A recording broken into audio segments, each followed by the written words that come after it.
Hey guys, gals, and music pals, it's Miss Thrift-Winch. Today we're going to do our composer story time about Gilbert and Sullivan. They were a duo who wrote operettas, and they were actually supposed to be really funny pieces, or big performances with several pieces of music. One wrote the lyrics and the other wrote the music, and this is just a little bit, it's hard to play their stuff in the background because it's telling a story. So we're going to listen to just a tiny bit. This is from their operetta, the HMS Pinafore, which I think I'm saying correctly. Hopefully I am. But just take a listen. This is called We Sail the Oceans Blue.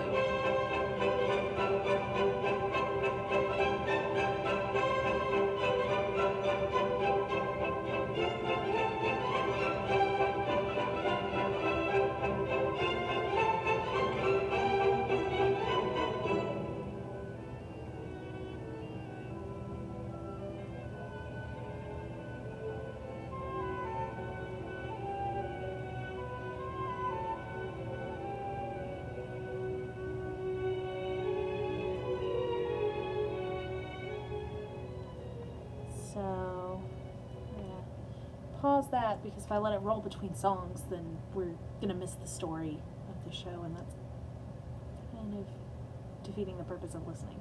So, we have Gilbert right here with his fancy handlebar mustache, and Sullivan.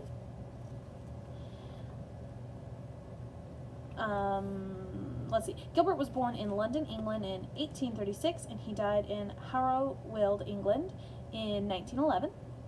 And then Sullivan was born in London, England in 1942, and he died in London, England in 1900. Gilbert, I'm saying a lot, sorry guys. Gilbert was an English humorist, and Sullivan was a composer who together wrote comic operas such as The Mikado, HMS Pinafore, and The Pirates of Penzance. That was one that I've heard of before, but I hadn't heard of any of these other ones. So, Sir William Gilbert and Sir Arthur Sullivan were not friends. But somehow, mostly by correspondence, they collaborated for 20 years on 14 operettas. Gilbert wrote the words. He was the tall one, grouchy, and a bit sloppy. He said something funny every time he opened his mouth. He quarreled with everyone and was frequently in court suing people. Once, he drew a picture of himself saying, "I like pinching little babies." His kind of humor was very different from the proper style of the time. He called it topsy-turvydom, where vice is virtue, virtue vice, where nice is nasty, nasty nice. Sullivan wrote the music. He was the short, charming one, a born showman. Gilbert married a woman he called Kitten. Her name was Lucy. She published Kitty's Cookery Book, a collection of recipes. They had no children, but had pets. Ordinary ones, as well as monkeys, parrots who could swear, turkeys, and a bee named Buzz Fuzz.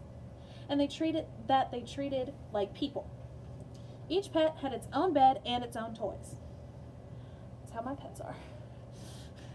Sullivan dated several glamorous women, but never married. Sullivan kept 20 volumes of diaries so personal he had brass locks for them. He loved Shakespeare. He liked fancy food. He hung around with royalty at garden parties and was so sociable that he could compose with people around him. He smoked endless cigarettes and he had expensive tastes, gambling, yachting, and racehorses. Gilbert kept few diaries. He hated Shakespeare. He liked plain food, steak pie, cold boiled beef, cheese. He spent his days writing, coaching rehearsals, and playing tennis. He needed peace and quiet. Gilbert and Sullivan last met when they took a bow together at their final operetta. They came on stage from different directions and wouldn't speak to each other. Sullivan died of bronchitis at age 58. The last words in his diary were, "I am sorry to leave such a lovely day." "A Gilbert is no good without a Sullivan," Gilbert said after Sullivan's death. He died 11 years later at age 74. He dived into a lake to save a woman friend from drowning, and he had a heart attack. What did Gilbert and Sullivan have in common? First, a strong sense of humor. "I was screaming with laughter the whole time," said Sullivan about the first script Gilbert brought to him, which was called Trial by Jury. "We always saw eye to eye," Gilbert once said about their reactions to jokes. Both worked hard. Sullivan said that musical composition, like everything else, is the outcome of hard work. "If I had waited for inspiration, I am afraid I should have done nothing." They were perfectionist about their works on stage, planning every detail. Gilbert was known as the a tyrant with the actors. He could swear for 5 minutes straight without repeating himself. The operettas made both of them rich. Gilbert's last house in the country, staffed by 40 servants, was surrounded by 100 acres of farmland and a private lake. He drove a Rolls Royce. Sullivan lived in a luxurious apartment near Westminster Abbey. Mostly, what they had in common was their work. Operettas that poked fun at English government, art, and fashions. And because of the special Gilbert and Sullivan combination of the wise and the silly, even people who had never been to England have been royally entertained ever since. In our musical notes, although Sullivan was the most successful serious English composer of his time, his only work remembered now, besides the operettas, is the hymn Onward Christian Soldiers. When he was 2, Gilbert was kidnapped and held for ransom in Italy. He never forgot the experience, and it later inspired the plot of The Gondoliers. Gilbert got the idea for the Mikado when, after a fight with Sullivan, he was pacing in his study and a huge Japanese sword on the wall suddenly crashed to the floor. He had to rewrite the plot 11 times, but this turned out to be the most successful English opera ever written. HMS Pinafore was another huge success. It was performed so frequently that at one time almost every child in England and America could sing its tunes. So that's Gilbert and Sullivan. And there's a local performing company in Spartanburg, the Spartanburg Repertory Company, that they've done the Mikado, they have done the Gondoliers, they've done several Gilbert and Sullivan operettas, and they've been really entertaining, really good to watch. So tomorrow we will